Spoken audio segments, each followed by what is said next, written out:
हाँ, तो आज हम स्टार्ट करते हैं livelihood definition concept and livelihood patterns in urban and rural areas. हम ये जो कोर्स पढ़ रहे हैं फार्मिंग बेस्ड लाइवलीहुड सिस्टम का, इसमें हमने सबसे पहले जानना है कि लाइवलीहुड होता क्या है। ठीक है, फिर इसका क्या डेफिनेशन है, क्या इसका कॉन्सेप्ट है। बेसिक क्वेश्चन हर एक एग्जाम में, चाहे आपका मिड होगा एंड होगा, पूछा जाएगा फार्मिंग बेस्ड लाइवलीहुड सिस्टम में। ठीक है, कि सबसे पहले आपका लाइवलीहुड का डेफिनेशन क्या है। सेकंड थिंग, बहुत ट्रेंडिंग क्वेश्चन है आपके डिफरेंस वालों में से, वो क्वेश्चन है आपका कि आपके रूरल और अर्बन जो एरिया है उनके बीच में क्या डिफरेंस है। तीसरा क्वेश्चन, क्या उनका फ्यूचर स्कोप है, क्या लाइवलीहुड का सिग्निफिकेंस है। ओके, फिर अगला क्वेश्चन आपसे पूछा जाएगा, वो पूछा जाएगा लाइवलीहुड के सोर्स क्या है, कॉन्सेप्ट्स क्या है, क्या चैलेंज, क्या अपॉर्चुनिटी है। ये सारे क्वेश्चंस आप लोगों से आस्क किए जाते हैं। तो इस चैप्टर में या फिर ये जो लेक्चर है आप सबके लिए सेमेस्टर एग्जाम के लिए वेरी वेरी इंपॉर्टेंट लेक्चर है। जो पहले हमने पढ़ा था वो आपके एमसीक्यूज क्वेश्चन जो आपको एग्जाम के अंदर पूछे जाते हैं इस कोर्स से, ठीक है, उनके लिए इंपॉर्टेंट था। बट थ्योरेटिकल पार्ट के लिए यहां से अब जो भी आगे अपकमिंग लेक्चर्स है वो आप लोगों के लिए बहुत ज्यादा इंपॉर्टेंट होने वाले हैं। So now start. सबसे पहले हम बात करते हैं लाइवलीहुड होता क्या है। आपको मैंने एक यहाँ पे पिक्चर दे रखी है, इस पे आप लोगों को दिख रही है कि भाई इसमें अपने को इस चीज के बारे में ध्यान रखना है, या फिर ये चीज दर्शाती है कि फार्मर्स अपनी जीविका को चलाने के लिए, इस लाइवलीहुड का मतलब बेसिक में टर्म्स लाइवलीहुड का समझूं, ठीक है, ठीक है, तो इसका मतलब ये होता है कि आदमी अपने जीविका को पूरा करने के लिए, जिंदा रहने के लिए जो भी सोर्स अप्लाई करके अपना पेट भरता है, जो भी करता है, ठीक है, या फिर अपना घर चलाता है, वो एक लाइवलीहुड है। ठीक है, अब देखो यहाँ पे आपको ये फोटो दिख रही है, इसके अंदर एक फार्मर्स है, वो गायों की देखभाल करता है, उनसे अपना जो भी गुजारा है वो करता, दूध वूध बेच के। इसमें आपको फोटो दिख रहा होगा, इसमें लोग क्या कर रहे हैं, कपड़े बेच रहे हैं। इसमें और अलग अलग सोर्सेस है, ये आप पानी पूरी वाला है, लड़कियों के मुंह से पानी आने लग गया इसको देख के। ठीक है, अब यहाँ पे है ये प्लांट्स लगा के ये जो भी चीजें कर रहा है, तो अलग अलग आपको देखो भाई, पानी पूरी बेचने वाला भी अपनी जीविका चलाता है, खेती करने वाला भी अपनी जीविका चलाता है, ठीक है, जूतों पे पॉलिश करने वाला भी अपनी जीविका चलाता है, पैसे कमाता है। तो इस लेक्चर में अपने को यही पढ़ना है, ये चीजें होती क्या है, ऑफिशियल इनकी ऑथेंटिक डेफिनेशन क्या होती है, उनके बारे में सारी चीजें जाननी है। क्लियर है? चलिए सबसे पहले हम बात करते हैं डेफिनेशन ऑफ लाइवलीहुड। हिंदी में भी बात करूंगा आगे, ठीक है। पहले देखो, जो आपका डिक्शनरी है लाइवलीहुड, उनके अकॉर्डिंग जो मीन्स ऑफ लिविंग, मतलब लाइवलीहुड का मीन्स क्या होता है, मीन्स टू लिविंग, मतलब जिंदा रहना, ठीक है। Livelihood can be defined the activities assist and the axes that jointly determine the living again by an individual or household। लेकिन ये जो चैम्बर्स और कॉनवे की डेफिनेशन है, ये आप लोगों को पेपर में लिख के आनी है। इसी डेफिनेशन से आपको मार्क्स मिलेगा। क्वेश्चन सीधा पूछा जाता है आपका लाइवलीहुड का, कि लाइवलीहुड आपका है क्या, ठीक है।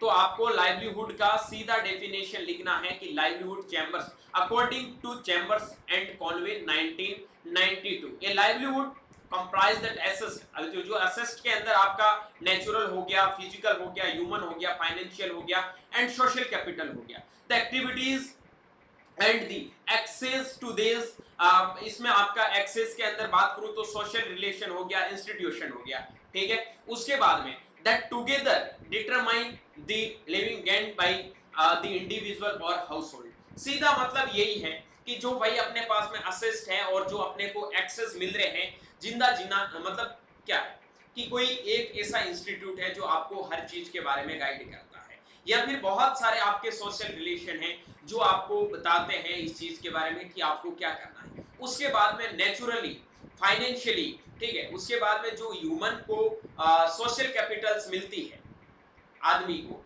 जहां से भी कौन कौन से सोर्स ऐसे हैं जिनकी वजह से उन लोगों तक उस जीविका को जिंदा मतलब जीने के लिए या फिर उस जीविका को बनाए रखने के लिए जो स्रोत वहां से अप्लाई होते हैं, वो लाइवलीहुड का एक डेफिनेशन बताया था चैम्बर्स और कॉनवे ने। ये डेफिनेशन सीधा आपको लिखना है ठीक है। मतलब एक असिस्ट के बारे में और कहाँ से आपको एक्सेस मिलते हैं, कौन कौन से असिस्ट हैं, कौन कौन से आपको एक्सेस मिलते हैं, ठीक है, उनको साथ में डिटरमाइन करके आपका इंडिविजुअल और हाउस होल्ड बेस पे जो भी चीजें होती है वो आपका लाइवलीहुड है, ठीक है। अब सस्टेनेबल लाइवलीहुड का सीधा मतलब समझो, बाकी देखो मत, कि विदाउट एनी नेचुरल डिजास्टर, मतलब कोई भी नेचुरल डिजास्टर किए बिना अपनी जीविका को चलाना, वो एक सस्टेनेबल लाइवलीहुड है। जैसे कि आप इसमें क्या लिखा है, a livelihood is sustainable when it cope with the recover from stress and source, ठीक है। maintain or enhance its capabilities and assist will not जो बोला है undermining the natural resources base, कोई भी natural resources को बिना डिस्टर्ब किए हुए अपनी जीविका को चलाना, ठीक है। या तो जीविका को बढ़ा सकते हैं, अगर घट भी रहा है तो कोई ऐसा काम नहीं करना जिनकी वजह से अपना नेचर है वो डिजास्टर मतलब डिस्टर्ब हो जाए। आई बात समझ में, वो आपका सस्टेनेबल लाइवलीहुड है। उसके बाद में रूरल लाइवलीहुड का डाइवर्सिफिकेशन, यही है कि rural livelihood diversification is defined as the process by which rural household, उसके बाद में आपका construct and increasingly diverse portfolio of activities and assist order improve their standard of living। अब मेरी बातों को यहाँ से थोड़ा हिंदी में समझो, ठीक है, कि भाई जो शब्दकोश है उनमें जीविका का मतलब क्या है, जीविका का साधन, ठीक है। जीविका को इस प्रकार से परिभाषित किया जा सकता है कि जो गतिविधियां, संपत्तियां और पहुंच होती है जो एक व्यक्ति या फिर परिवार के द्वारा प्राप्त की जाने वाली जीविका को निर्धारित करती है। जीविका की संपत्तियां मतलब लाइवलीहुड की संपत्तियां या असेस्ट है, वो आपके प्राकृतिक हो सकता, भौतिक हो सकता, मानव, वित्तीय और सामाजिक पूंजी। आगे समझोगा ये कैसे हो सकता है, ठीक है। गतिविधियां और इन तक पहुंच, जो आपके पहुंच है वो आपकी संस्थाएं और सामाजिक संबंधों के द्वारा मध्य स्तरता शामिल होती है, जो मिलकर उस मतलब उस जीविका को निर्धारित करती है जो व्यक्ति और परिवार को एक प्राप्त होती है, उनको मिलती है, ठीक है। ये चैम्बर्स और कॉलवे की डेफिनेशन थी, ये हिंदी में भी बच्चे लिख सकते हैं। हिंदी में जहाँ पे क्लास आपको लिखना अलाउ होता है, वहाँ पे सारे कॉलेज में नहीं होता, बट राजस्थान, एमपी वगैरह में, यूपी में काफी कॉलेजों में ये अलाउ है, ठीक है। सतत जीविका, जब एक जीविका आपके दबावों और झटकों का सामना कर सकती है और उनसे उबर सकती है, अपनी क्षमताओं और संपत्तियों को बनाए रख सकती है या बढ़ा सकती है और प्राकृतिक संसाधन के आधार को नुकसान नहीं पहुंचाती है, तो ये आपकी सतत जीविका कहलाती है, जो आपकी सस्टेनेबल लाइवलीहुड है वो।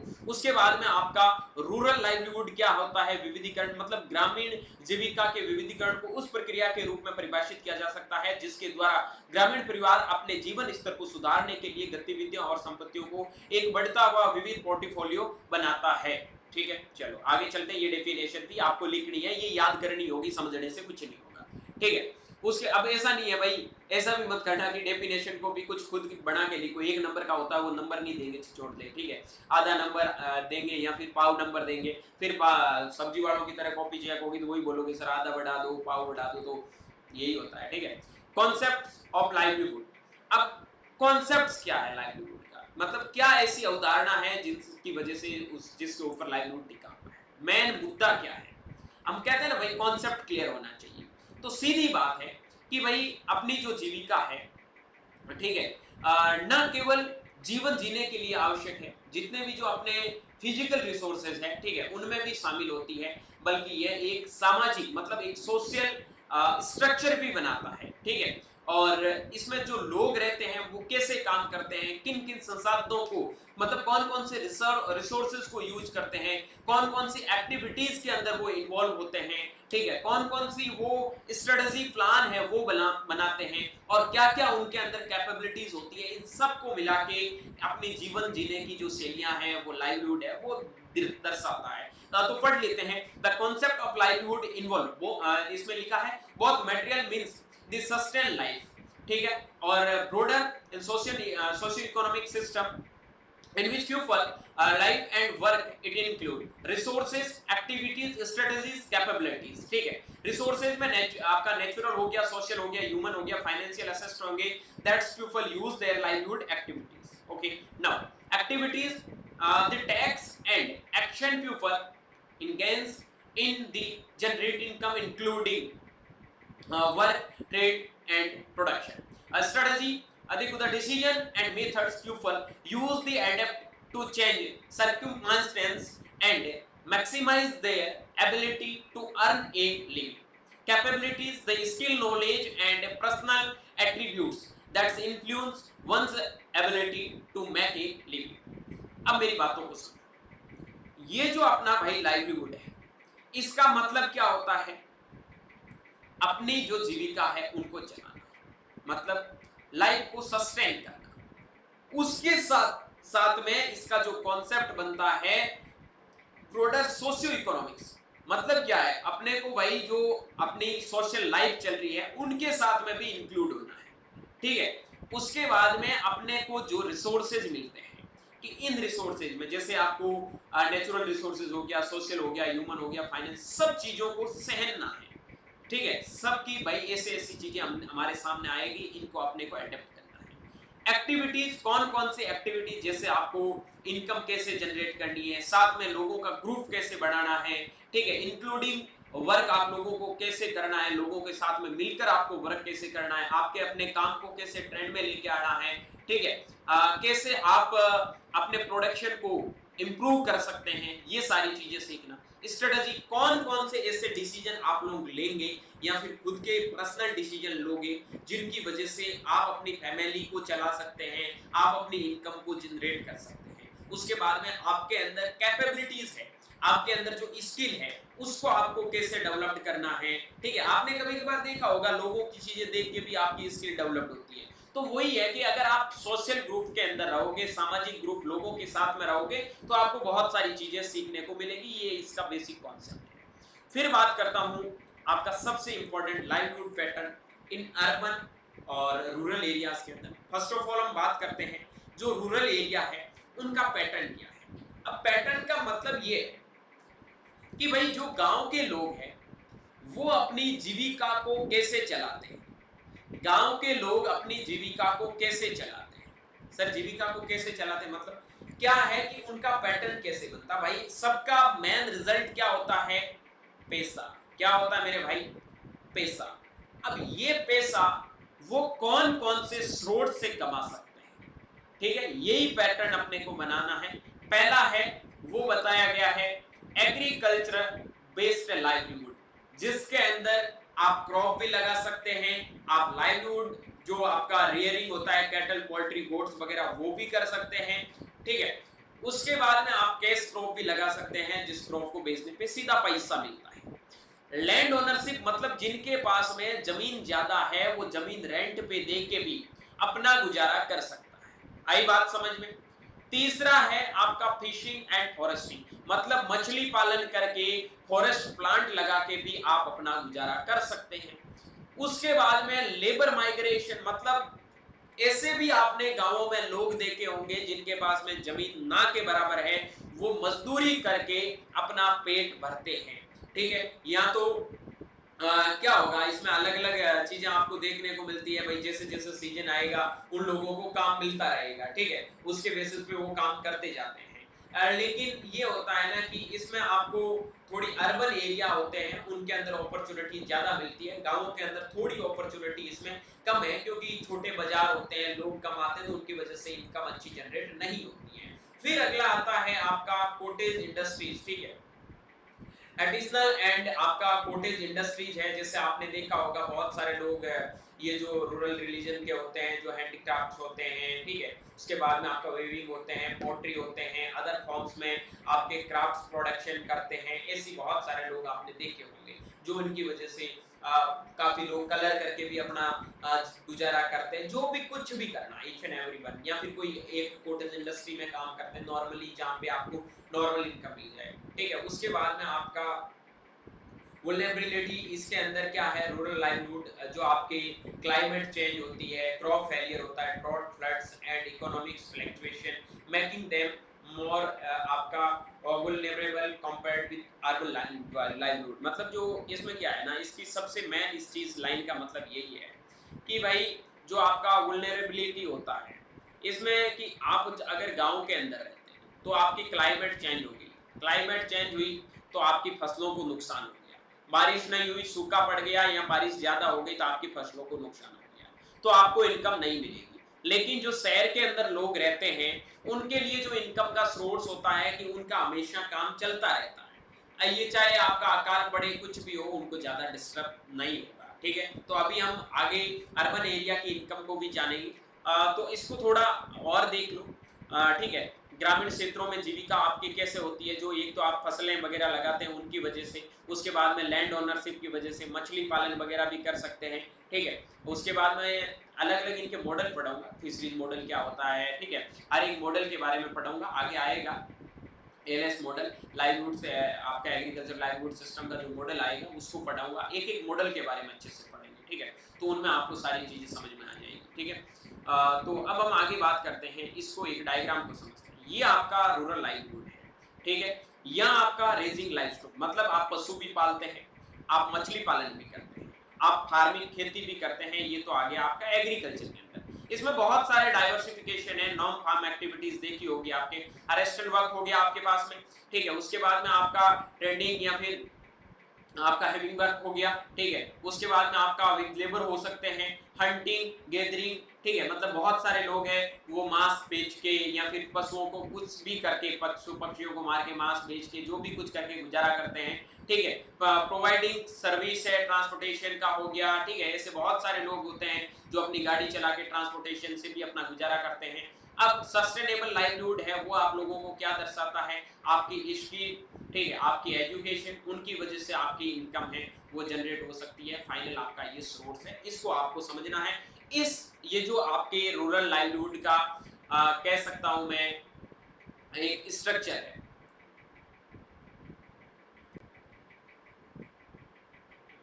स्ट्रक्चर ऑफ रूरल लाइवलीहुड, ठीक है? चलो अब देखो, अब कौन कौन से फैक्टर है वो रूरल लाइवलीहुड को अफेक्ट करते हैं। अभी personal factor, social factor, economic factor, cultural factor, religion factor, geographical factor, climate factor और इकोलॉजिकल फैक्टर। अब समझो मेरी बात, चीजें समझ में आ रही है ना मेरे भाई? चीजें समझ में आ रही है ना लड़कों? ठीक है, चलो अब होता क्या, अरे अब होता क्या है कि ये जो आपके फैक्टर है कैसे अफेक्ट करता है। पर्सनल फैक्टर मैं बताता हूँ, ये चीजें आपको लिखनी है, ठीक है? अगर क्वेश्चन पूछे तो डिटेल में आपको लिखनी है, मैं यहाँ पे डिटेल में लिख के नहीं लेके आया, आपको खुद को लिखनी है, मैं जो समझा रहा हूँ। पर्सनल फैक्टर ये है कि काफी लोगों को ये होता है कि मुझे ये काम नहीं करना, ये काम करूंगा तो मेरा इज्जत नहीं रहेगा, ये वो एक्स वाई जेड। अगर आप ऐसे पर्सनल फैक्टर को लेके चलोगे, ठीक है? या फिर आपके पास में कोई लैंड नहीं है, कोई आपका पर्सनल इश्यू कह सकते हैं आप, वो है, तो वो आपके रूरल एरिया की जो इनकम है, रूरल लाइवलीहुड है, उनको अफेक्ट करेगा। दूसरी चीज सोशल फैक्टर, मतलब जैसे बहुत सारे सामाजिक मुद्दे हो सकते हैं, ठीक है? जिनकी वजह से आपकी इनकम है वो थोड़ी डिस्टर्ब हो सकती है। कोई पड़ोसी आके कुछ कर दे, या फिर आपको कोई और लोग आपको डिस्टर्ब कर दे, जिनकी वजह से आपको सोशल इश्यू देखने को मिल सकता है। इकोनॉमिक्स फैक्टर का यही है कि आपको एकदम उचित प्राइस नहीं मिलना, जो क्रॉप आप लोगों को लगानी चाहिए थी वो नहीं लगा पाए थे, उनकी वजह से, या फिर आपने कहीं से कर्जा ले रखा तो उसके ऊपर ब्याज वगैरह जा रहा है, तो ये भी इश्यू है। उसके बाद में कल्चरल फैक्टर्स, मतलब मेरा कल्चर है कि मैं इस चीज को नहीं करूंगा, मेरा कल्चर ये है कि मैं यही खेती करूंगा, तो ऐसा एक कल्चर बन जाता है। या फिर आपका पूरा एक ट्रेडिशनल कल्चर पीछे से चला आ रहा है कि मेरे दादाजी ने ये किया तो मैं ही करूंगा, अगर वैसा करोगे तो वही चीज अफेक्ट करेगी। तीसरा है आपका रिलीजियस फैक्टर, मतलब क्या है? जैसे भाई हिंदू है तो वो क्या सोचते हैं कि हम मांस नहीं बेचेंगे, ठीक है? मुस्लिम है तो ज्यादातर सोचते हैं कि हम मांस वास थोड़ा बेचेंगे और खेती के ऊपर कम ध्यान देंगे। तो ऐसे क्या होता है ना, जो एक धर्म बेस पे, ठीक है, धर्म के बेसिस पे बहुत सारे आपको ये मतभेद देखने को मिलते हैं, उनकी वजह से भी आपकी इनकम है वो थोड़ी डिस्टर्ब होगी, ठीक है? या फिर अलग अलग धर्म के बेसिस पे आपका अलग काम हो सकता है कि हिंदू है तो हम ये काम करेंगे, मुस्लिम है तो हम ये काम करेंगे, सिख है तो हम ये काम करेंगे, अलग अलग बांट के ऐसा सोच लेते हैं, तो उनकी वजह से भी, ठीक है?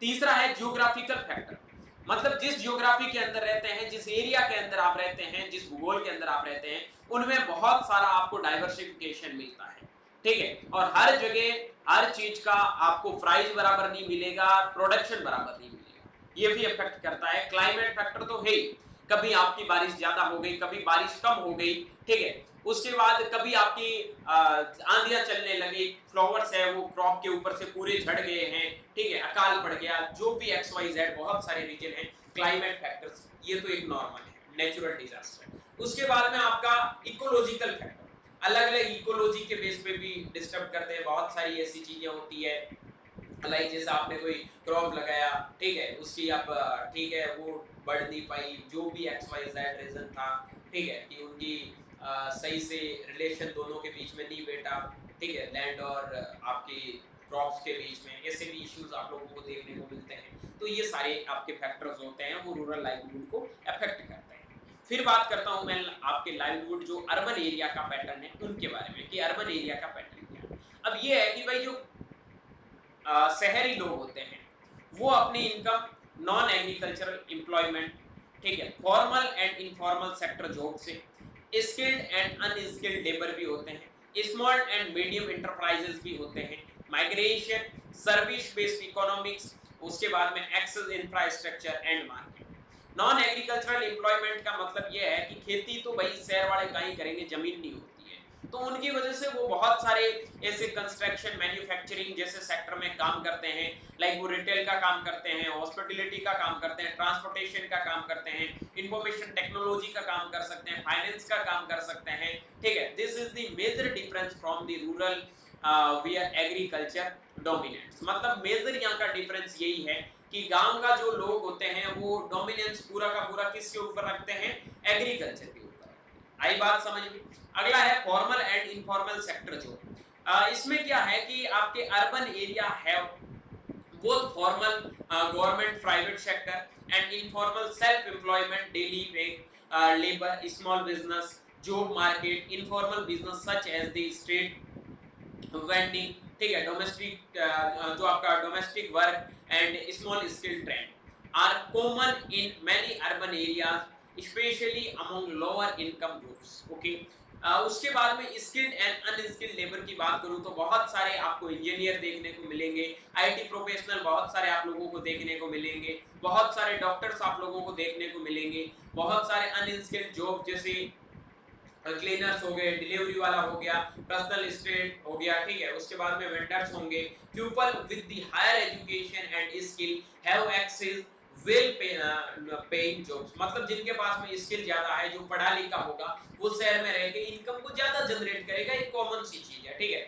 उसके बाद में दोज द लो और no education often from the informal economics, मतलब उनको थोड़े पैसे कम मिलेंगे और कोई अच्छे लेवल की जॉब भी कम पढ़े लिखे लोगों को नहीं मिल पाती है, ठीक है। उसके बाद में बात करता हूं मैं आपके एसएमईएस में, जो बहुत सारे आपने इंटरप्राइजेस देखे होंगे, ठीक है, स्मॉल लेवल के, मीडियम लेवल के, लार्ज लेवल के, आगे के इंटरप्राइज का चैप्टर आएगा, उसमें हम पढ़ेंगे कि urban areas often provide better opportunity for enterprise, ठीक है।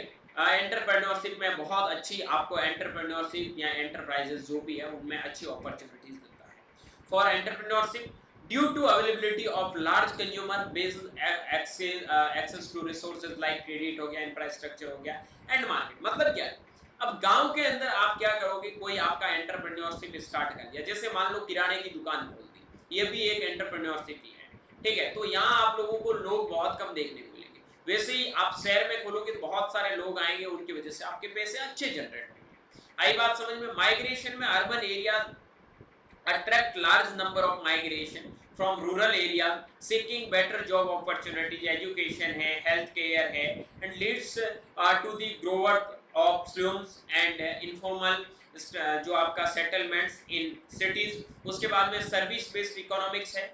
अब देखो होता क्या है ना, माइग्रेशन पर्वज है, मतलब जो इसमें आपको गांवों के अंदर है ना, आप कोई मकान बना के रहोगे तो आपको खुद का बना लेना, खुद की जमीन है, कोई दिक्कत नहीं। अब गांव में जो लोग रहेंगे, शहर में जो लोग रहेंगे, उनको क्या है भाई, वो एक मकान किराए पे लेंगे तो पैसे उनको ज्यादा देने पड़ेंगे। आई बात समझ में। अब उनका लाइट का बिल अलग है, पानी का बिल अलग है, हर चीज का अलग अलग बिल उनको देना पड़ेगा, ठीक है। तो ये एक थोड़ी प्रॉब्लम है कि वो पैसे कमाएंगे तो उन चीजों के अंदर खर्च हो जाएंगे, लेकिन ये गांव के अंदर थोड़ी प्रॉब्लम है, वो कम होती है, ठीक है। थोड़े कॉमन ये यहाँ पे तुक लगाओगे तो आंसर निकल जाएंगे। सर्विस बेस्ड इकोनॉमिक्स है। In many developed cities, the economics primarily service based with people working, finance, education, health, entertainment, ठीक है। उसके बाद में आपका information technology and government service, ये बहुत सारी आपको सर्विस मिल जाती है। उसके बाद में इंफ्रास्ट्रक्चर, मार्केट में बेटर आपको इंफ्रास्ट्रक्चर मिलता है, ठीक है। अच्छा आपका ये रोड सिस्टम कनेक्शन मिलता है, ठीक है। उसके बाद में वाटर सप्लाई अच्छी मिल जाती है, ये दिक्कत आप लोगों को नहीं आती है, ठीक है। उसके बाद में आपके हायर एजुकेशन के लिए अगर आप अपने मतलब कोई फार्मर्स होते हैं, कोई आदमी होता है, अपने बेटों को अच्छी शिक्षा के लिए पढ़ाना चाहता है, तो अच्छी स्कूल वगैरह उन लोगों को हर चीज़ की फैसिलिटीज मिल जाती है, ठीक है। हॉस्पिटल वगैरह प्रॉब्लम आप लोगों को होती है, तो आप लोग है वो अर्बन एरिया की तरफ गाँव से जाते हैं, लेकिन जो शहर में रहते हैं, अर्बन एरिया में रहते हैं, तो उनको ये भी दिक्कत नहीं होती, हर चीज़ की फैसिलिटीज़ है, उनको आराम से मिल जाती है। तो ये इनका रूरल और अर्बन एरिया का मेजर आप लोगों का क्या है, स्ट्रक्चर है, ठीक है। ये आप लोगों को समझ में आ गया होगा। फिर आगे हम बात करते हैं, ये हिंदी में भी है कि शहरी क्षेत्रों में जीविका के कौन-कौन से प्रकार हो सकते हैं। गैर कृषि रोजगार हो गया, औपचारिक और अनौपचारिक क्षेत्र में रोजगार हो गया, कुशल और अकुशल श्रम हो गया, ठीक है। लघु और मध्यम श्रेणी के उद्योग हो गए, सेवा आधारित अर्थव्यवस्था, संसाधन और बाजारों तक पहुंच हो गई। कंपैरिजन, ये क्वेश्चन यहाँ से पूछा ही जाएगा, रट लेना है, ठीक है। मेन सोर्स क्या है, रूरल एरिया, और अगर आपके अर्बन एरिया के अंदर डिफरेंस क्या है, तो मुख्य सोर्स क्या है। एग्रीकल्चर, देखो गांव वाले लोग एग्रीकल्चर के ऊपर, लाइवलीहुड के ऊपर, फिशरीज के, फॉरेस्ट्री के, नॉन फार्म एक्टिविटीज के ऊपर डिपेंडेंट रहते हैं मेजरली, कि उनको वहीं से इनकम मिलेगी। अब ये सारे क्या करते हैं, इनके इनकम के सोर्स हैं, इनको यहीं से इनकम मिलेगी। लेकिन जो अर्बन एरिया के लोग हैं, manufacturing, service, formal and informal sector की जॉब इनको मिलती है, ठीक है। Economic type, agricultural based, informal और सेल्फ सस्टेन। उसके बाद में इनका industry based, service oriented, formal and informal economics. After that income source की बात करूं तो फार्मिंग, माइग्रेशन, रेमिटेंसेस और स्मॉल बिजनेस, ठीक है। सैलरी, वैक्स, और उसके बाद में आपके business, profit, service. Access and resources, limited access होता है, ठीक है। आपको पता है मार्केट का, क्रेडिट का एंड इंफ्रास्ट्रक्चर का। उसके बाद में जो आपके शहर के अंदर रहते हैं, better access to infrastructure, credit, market and education. उसके बाद में बात करता हूं मैं आपके वुल्नरेबिलिटी के बारे में, तो प्रॉन टू आपके natural disaster, climate change and economic. एक मिनट, जस्ट बस क्लास, ठीक है। चलो उसके बाद में यहाँ पे क्या है आपका इनस्टेबिलिटी। उसके बाद में expose to market fluctuation, unemployment, higher cost of living, ये आपके अर्बन एरिया के अंदर है। उसके बाद में लेबर माइग्रेशन के बारे में मैं बात करता हूं, तो यहाँ पे आपका कॉमन क्या है, people migrate to urban areas for employment, ठीक है। और अगर इधर मैं बात करूं अर्बन एरिया के अंदर, तो urban areas attract migrates for work, education and opportunities. Now clear. उसके बाद में एजुकेशन एंड स्किल डेवलपमेंट की बात करूं तो लिमिटेड एक्सेस और quality education and skill training आप लोगों को रूरल एरियाज के अंदर मिलती है। अर्बन एरियाज के अंदर ग्रेटर आपको क्या मिलता है, greater access to educational and skill development opportunities आप लोगों को यहाँ पे मिलने वाली है। फिर मैं बात करता हूं challenge and opportunities in both areas के अंदर। चैलेंज इन रूरल एरियाज के अंदर कौन कौन से चैलेंज आप लोगों के लिए रहने वाले हैं, लिमिटेड एक्सेस टू रिसोर्सेज। उसके बाद में opportunities in rural areas, challenge in urban areas और अपॉर्चुनिटीज इन अर्बन एरियाज। इस चीजों को समझते हैं कि भाई जो भी लोग गांव के अंदर रहते हैं उनके लिए पहले तो क्या क्या चैलेंज आते हैं। लिमिटेड एक्सेस टू रिसोर्सेज, अब आपको पता है जो गांव के अंदर लोग रहते हैं उनको हर चीज का इंफ्रास्ट्रक्चर अच्छा नहीं मिलेगा, ठीक है। मार्केट का एक्सेस अच्छा नहीं मिलेगा, adequate health care and education की प्रॉब्लम जो मैंने अभी आप लोगों को समझाई थी, ये आपकी इनकी प्रॉब्लम है। और मेजरली जो गांव के लोग हैं उनके लिए चैलेंज है कि वो एक एग्रीकल्चर के ऊपर डिपेंडेंट रहते हैं, उनकी वजह से उनका फेलियर बहुत ज्यादा देखने को मिलता है और वो कहीं ना कहीं अर्बन एरिया के लोगों से अपनी इनकम जनरेट करने में बहुत पीछे रह जाते हैं। उसके बाद में बात करता हूं लिमिटेड एम्प्लॉयमेंट अपॉर्चुनिटीज, यानी कि आपके पास में हर एक चीज की अपॉर्चुनिटीज है, चाहे जॉब की अपॉर्चुनिटी बात करूं, चाहे लीडिंग हाई अनएम्प्लॉयमेंट की बात करूं, ठीक है, या फिर आपके अंडर एम्प्लॉयमेंट की बात करूं, तो ये आपका एक लिमिटेड एक्सेस है। अब अपॉर्चुनिटीज कौन कौन सी है रूरल एरिया के अंदर, तो देखो डाइवर्सिफिकेशन ऑफ लाइवलीहुड। लाइवलीहुड का आपके पास में बहुत सारा डाइवर्सिफिकेशन है, जैसे इनकॉर्जिंग आपके नॉन फार्म एक्टिविटीज आपने देखी होगी, स्मॉल लेवल का आप बिजनेस कर सकते हैं, एग्रो प्रोसेसिंग का काम आप कर सकते हैं, कॉटेज इंडस्ट्री में आप लोग काम कर सकते हैं, can create sustain livelihood. Okay, now green and sustain practices, जो आपको ऑर्गेनिक फार्मिंग को प्रमोट आप लोग कर सकते हैं। एग्रो टूरिज्म, मतलब जो भी लोग घूमने आते हैं उनको गाँव में घुमा सकते हैं, एक टूरिज्म बन सकते हैं, ठीक है। उसके बाद में eco friendly agriculture can be increase income and will protecting in जो प्रोटेक्टिंग द इन्वायरमेंट, मतलब आप इन्वायरमेंट को भी प्रोटेक्ट कर सकते हैं ऑर्गेनिक फार्मिंग करके, इको टूरिज्म वगैरह करवा सकते हैं और इको फ्रेंडली आप फार्मिंग भी कर सकते हैं। नाउ अब बात करते हैं आपके चैलेंज इन आपके अर्बन एरिया, शहरों के अंदर लोगों के लिए क्या चैलेंज है, तो अनएम्प्लॉयमेंट, ठीक है, और उसके बाद में अंडर एम्प्लॉयमेंट, ठीक है। डिस्पाइट दी आपका abundance of jobs, urban areas often face issues like unemployment or underemployment, particularly in the informal sector. जो फॉर्मल सेक्टर में है उनको तो कोई दिक्कत नहीं है, लेकिन जो इनफॉर्मल है, जो मतलब जिनकी कोई गवर्नमेंट जॉब पक्की नहीं है, ठीक है, या फिर कोई ऐसा छोटा मोटा काम करते हैं 15-20 हजार की जॉब करते हैं, तो वो कोई फिक्स नहीं है कि अगर उन कंपनी के अंदर कोई काम कर रहे हैं, कंपनी में कोई घाटा आया तो उन लोगों को कभी भी निकाल सकते हैं, तो उनकी कोई जॉब फिक्स नहीं है। दूसरा कि अगर वो 15-20 हजार की जॉब करके शहर में रहते हैं तो कितने उनके खर्चे आते हैं, तो पैसों की बचत बहुत कम है, ये चीजें, ठीक है। सोशल इनइक्वालिटी के अंदर बात करूं तो आपके लार्ज डिस्पैरिटीज देख सकते हैं, disparities in income, living standard and access to service create significant social inequality in cities. उसके बाद में high cost of living, the cost of living specially housing and health care can be prohibitively क्या लिखा है, prohibitively high and urban areas affecting the livelihood और lower income groups। मतलब क्या है, हाई कॉस्ट ऑफ लिविंग, आप जिस भी शहर के अंदर रह रहे हैं, ठीक है, वहां आपको पैसे ज्यादा देने पड़ेंगे, आपको लाइट का बिल देना होगा, आपको पानी का बिल देना होगा, आपको रेंट भरना होगा, आप कोई मार्केट से सामान लेके आओगे तो उसकी भी प्राइस आप लोगों को उसके अकॉर्डिंग देनी होगी, और फिर शहर में रहोगे तो उन लोगों के अकॉर्डिंग आपको स्टैंडर्ड भी मेंटेन करना होगा। अगर इन चीजों के ऊपर आप फोकस करोगे तो आपकी, मान लो किसी की इनकम 15,000 रुपए पर मंथ है, वो एक रूम लेके किराए पे रह रहा है, ठीक है, तो क्या होगा, 5,000 रुपए उनके घर का जो खर्चा है वो आ जाएगा, मतलब रेंट वगैरह की बात कर रहा हूँ, लाइट पानी का बिल, ठीक है। उसके बाद में लगभग 5,000 रुपए के समथिंग उनका राशन आ जाएगा पर मंथ का, बच्चे कितने, 5,000 रुपए, तो 5,000 रुपए में उनको अपना स्टैंडर्ड भी मेंटेन करना है, तो हाउ पॉसिबल, कैसे ये सारी चीजें पॉसिबल होगी, तो उनके बारे में, ठीक है। अपॉर्चुनिटीज इन अर्बन एरिया, अब अर्बन एरिया के अंदर इकोनॉमिक ग्रोथ हो गया, टेक्नोलॉजी का एडवांसमेंट हो गया, तो ये सारी चीजें आपको एक अर्बन एरिया के अंदर अपॉर्चुनिटी के रूप में देखने को मिलेगी। इज इट क्लियर, यहां तक सारी चीजें क्लियर है, क्या बोल रहे हैं बच्चे, डन, ठीक है भाई। चलो आगे हम बात करते हैं, अगला ये चुनौतियां देख लेनी है, कौन कौन से सोर्स है लाइवलीहुड के, पहला agriculture, small business, employment, trade, migration, उसके बाद में आपका है जो आपका कॉम्बिनेशन ऑफ एक्टिविटीज, अलग अलग कॉम्बिनेशन, आप जिस अकॉर्डिंग इंडस्ट्री वगैरह में या फिर कोई एक पर्टिकुलर जॉब करके कुछ भी करके आप कॉम्बिनेशन बिठा सकते हैं अदर अदर एक्टिविटीज के साथ में। तो पूछे क्वेश्चन की सोर्सेज ऑफ लाइवलीहुड, अब क्वेश्चन है ना, यहां से कैसे पूछे जाते हैं, इस चैप्टर से पहला क्वेश्चन डेफिनेशन का, second question rural and urban pattern,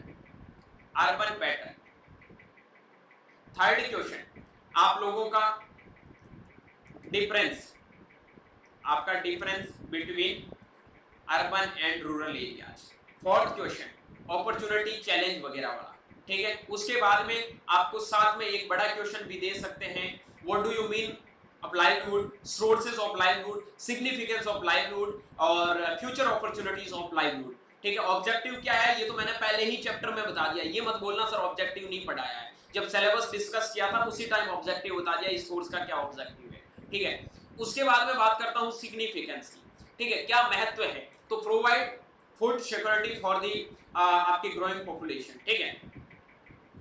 इसमें क्या है ना कि अपनी जितनी जो पॉपुलेशन है, ठीक है, महत्व क्या है, उन सबको खाना प्राप्त करवाना, ठीक है।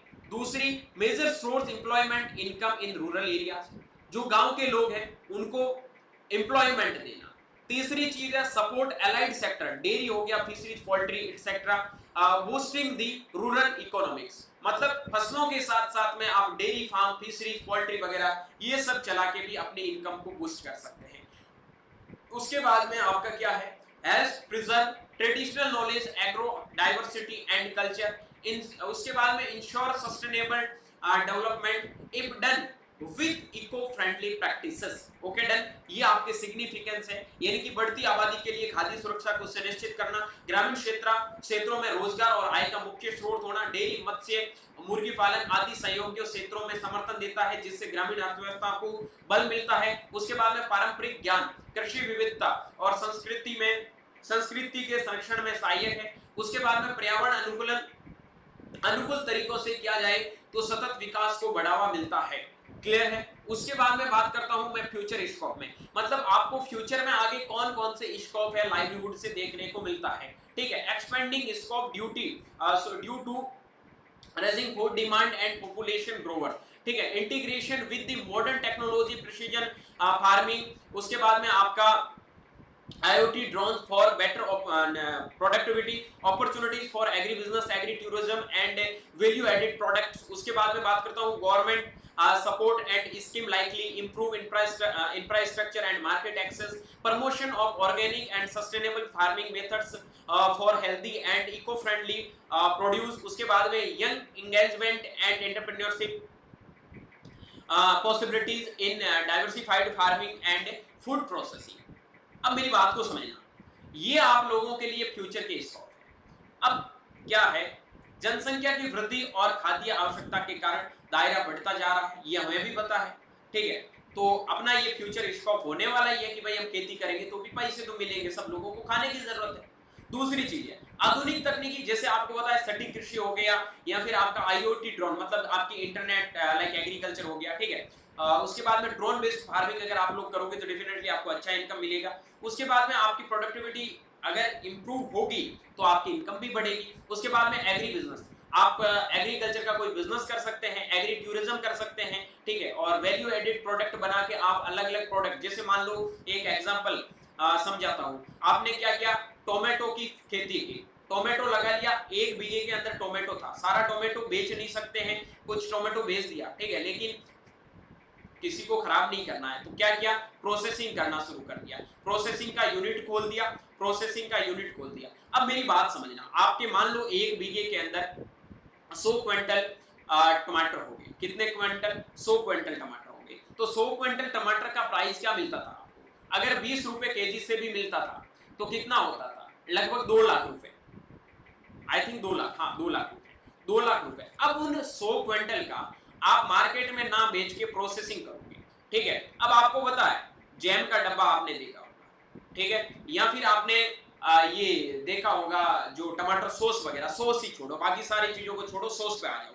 अब टमाटर का सॉस है, आप लोगों को पता है 100 रुपए का 50 रुपए का पैकेट आता है, 40 रुपए का नॉर्मली टमाटर का सॉस का पैकेट आता है।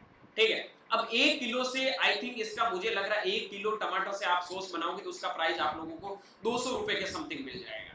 तो 2 लाख को आपको 20 लाख के अंदर कैसे कन्वर्ट करना है, ये आपका क्या होगा, बिजनेस होगा, ये प्रोसेसिंग यूनिट आपको सिखाएंगे। आई बात समझ में। फिर बात करता हूं जैविक और सतत सस्टेनेबल कृषि को बढ़ावा, ताकि स्वास्थ्यवर्धक और पर्यावरण अनुकूलन उत्पाद मिल सके। उसके बाद में युवाओं के लिए कृषि विविधीकरण और प्रोसेसिंग में उद्यमता बढ़ाने के अवसर भी आप लोगों को यहाँ से मिलते रहेंगे। क्लियर है। फिर हम बात करते हैं आगे, थैंक यू, क्योंकि अब बात हो गई पूरी इस चैप्टर की। फिर हम कल पढ़ेंगे इंडिकेटर्स ऑफ लाइवलीहुड, मतलब कौन कौन से ऐसे इंडिकेटर्स हैं जो अपने को लाइवलीहुड करने से पहले या फिर लाइवलीहुड के टाइम में ध्यान रखने चाहिए, उनके बारे में नेक्स्ट लेक्चर में पढ़ेंगे। धीरे धीरे धीरे करके अब हमारा सेकंड लेक्चर कंप्लीट हो गया है। टोटल मैं बात करूं आई थिंक 18 लेक्चर के समथिंग पूरे आपके लेक्चर हैं, तो 2 लेक्चर हमने 6 क्लास में पूरे कर लिए, मतलब 2 लेक्चर हमने 6 क्लास में पूरे कर लिए। ठीक है, तो पीछे बची कितने लेक्चर है भाई, 16 लेक्चर है, तो 16 में 16 2 32 16 48 क्लास, नहीं यार 48 नहीं लगेगी, 30 32 क्लास का पूरा सिलेबस है, 40 क्लास में आपका पूरा सिलेबस है, लाइवलीहुड का आराम से हो जाएगा, डोंट वरी। ठीक है, 40 लगेगी नहीं, उससे पहले भी। और लास्ट में अपना जो होगा ना रैपिड रिवीजन, उसके अंदर 2 क्लास ऐसी होगी जिसमें पूरे सिलेबस का रिवीजन होगा, और वो पूरा का पूरा आपका एग्जाम के लिए होगा। अब अपने को यहाँ से सब्जेक्ट पढ़ना है चीजों को समझने के लिए, यहाँ से हम समझेंगे तो अपनी न्यू मजबूत हो जाएगी। ठीक है, सेकंड ईयर थर्ड ईयर में जाएंगे ना तो अपने को उन चीजों के बारे में सोचना ही नहीं, अपने को सीधा यही ध्यान रखना सेकंड ईयर थर्ड ईयर में। सेकंड ईयर में जाते ही कि मुझे कॉम्पिटिटिव कैसे निकालना है, मुझे बिजनेस की और कैसे जाना है, ठीक है। अपना इसका ग्रीन ग्रेजुएट का मतलब क्या है, आप हरे भरे ग्रेजुएट होंगे भाई, ठीक है, वो कोई खाली माइंड वाले ग्रेजुएट नहीं होंगे, इस बैच का नाम समझ रहे हो ना। तो वही अपने को बनना है, ग्रेजुएट बनो, तब तक हर एक चीज आप लोगों की क्लियर हो जानी चाहिए। Is it? ये सारी चीजें आज की इस लेक्चर में आप लोगों की क्लियर हो गई। अगर सारी चीजें डन है तो डन, चलते हैं कल के लेक्चर के लिए। तब तक के लिए स्वस्थ रहे, मस्त रहे, मजे करते रहिए और थोड़ी थोड़ी पढ़ाई भी करते रहिए।